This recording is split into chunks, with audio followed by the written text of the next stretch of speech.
Right, ladies and gentlemen, my name is Kieran, and yes, welcome back to yet another amazing clan reveal for Bloodlines 2. Unfortunately, no, it is not the Malkavians' turns yet. I know, quite disappointing for myself anyway. And you know, every time I see the whole, oh yeah, by the way, check in tomorrow for this for the new clan reveal on stream or whatever they titled the tweet, and I'm like, okay, I'll wait around. I'll see the starting letter M in the clan, and I'll just get excited. But no, it's not the Malkavians this time, which, you know, is okay. We have a plenty full of other clans to get through, it's fine, but the thing is, we only have 6 clans in this game, and we only have 2 more reveals to go, so what are we going to be seeing? I don't know. Anyway, yes, this new clan being, of course, the Toreador. So yes, okay, I admit, before with the other clan reveals, I was like, yeah, I've heard their name before, I knew like the basic information of them, but with the Toreadors, I literally had no fucking clue who they were until the announcement. So when I went on the Paradox YouTube channel to watch the new reveal, because I couldn't watch it live, I was like, okay, who the fuck are these guys? This should be interesting.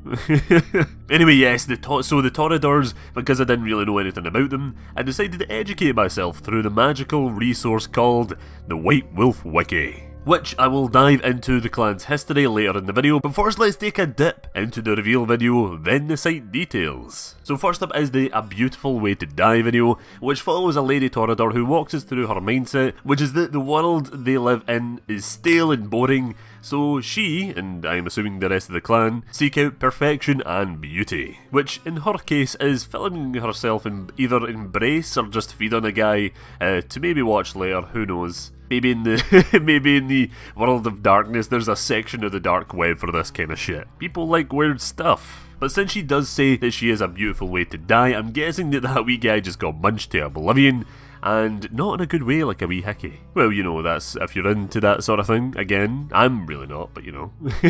This is one of the more interesting clan reveals, I must say, because I feel like for the last 2 reveals, that being the Bro and the Tremere, and I don't really want to count the Thin Bloods just yet, because that's like a starter thing. You can tell exactly what type of vampire they were, just from the look of the trailer, which with the Toreador, it's more about their dialogue in the reveal than visually. This sets up them really well, with them being more subtle, rather than, you know, blowing up a man's head. I do like the different approach with this clan, and their gameplay would definitely make for an interesting playthrough. We also get a look at one of the more interesting gameplay sneak peeks so far, because instead of like a bloody or devastating ability, we're actually showing a player seducing multiple subjects in what appears to be a nightclub. Player sends out this wave that pulls their attention towards us. Now what does this actually do? Well, you know, let's dive into the Toreador part of the site and try and find out. So yes, diving straight into the disciplines, we have 2 with the Toreadors. First being Presence. The 2 actives for this discipline is Awe and Entrance. Awe allows you to strike a pose that freezes anyone nearby before them, looking at you in wonder and,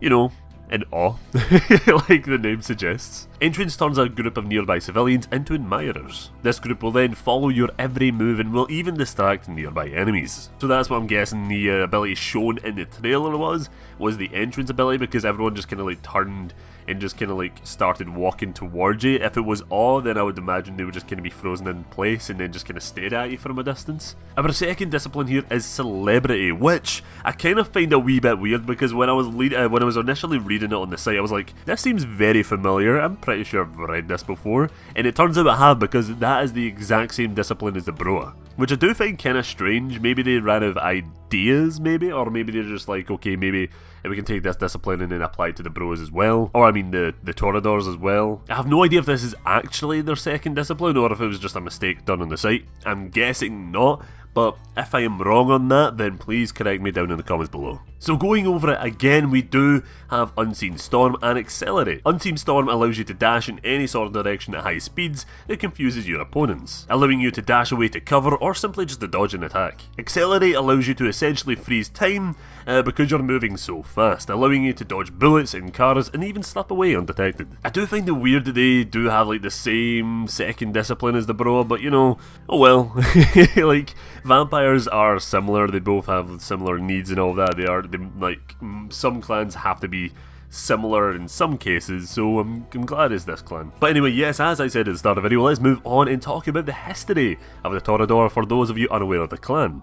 The The clan was founded in a place called the First City by a character called Arakel, who was said to be a mortal painter and sculptress. When she was embraced, she painted a mural where it depicted the past, present and future of the kindred society. After Cain, a man considered to be one of the first vampires, saw a terrible future for his race, cursed Arakel with an affliction that affects the rest of the clan to this day. This affliction was that the art that she loved so much became an obsession and a major distraction above all things. So this kind of explains the clan's obsession with like beauty of not just art but like of all things, which is definitely interesting. That's why I said before, it was like this clan kind of seems like a more secondary playthrough because of just their personality and all that. One, because they like mainly because of the disciplines. I would say the disciplines don't really grab me too much, especially how celebrity is a part of the bro anyway, and I do prefer the bro's first discipline to the Toreador's presence. But all comes down to you and your taste, what you prefer, you know, it's all down to you, and thankfully in the game you do play as a thin blood,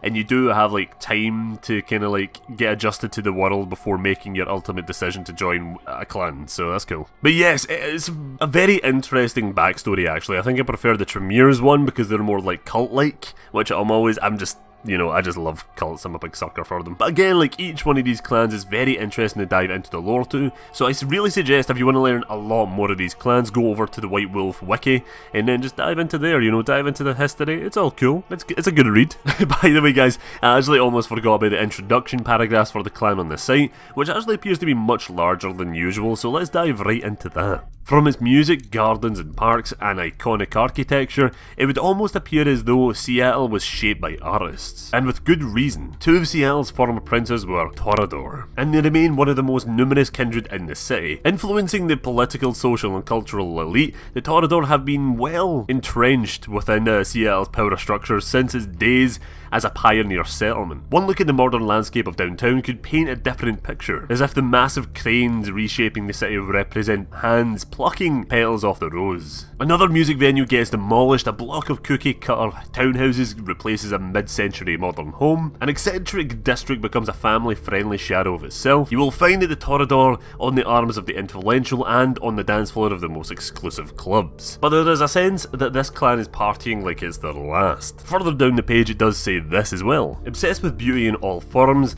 there are those Toreador who would claim that their clan only chooses the most accomplished artists of each generation, whether they wielded the brush, the pen, their voice, body or mind. It'd only be half a lie. There are true visionaries among the clan of Rose, but it also contains its share of one-hit wonders and posers embraced in a moment of fleeting passion. All of them cursed to spend eternity between the short-lived bliss of true beauty and the ever-increasing spans of ennui, what the fuck is that? Ennui? And the ever-increasing spans of ennui in between. Ever seeking the next surprise, the next experience, the next chance to feel, some Toreador descend into depravity. Others fight grimly to retain the shreds of their humanity, whether by immersing or withdrawing themselves from the mortal world. Among it all, new ideas and trends constantly wash through the clan, and other kindred often look to the Toreador to guide them. The divas know this, and the shrewd among them manage to turn it to their advantage. That was a nice wee deeper look into the Toreador and their place in Seattle. It's very,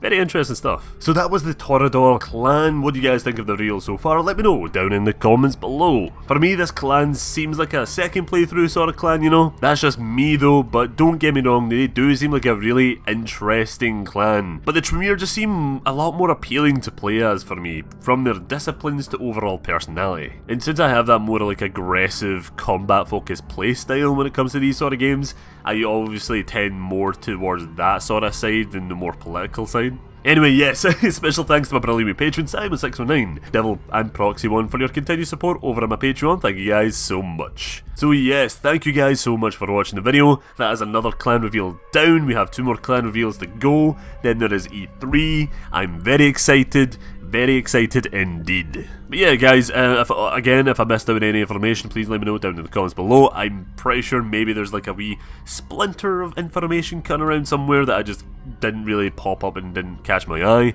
So please link me that down in the comments below if you have found that. But anyway guys, thank you all so much for watching the video. I shall see you later. Bye bye.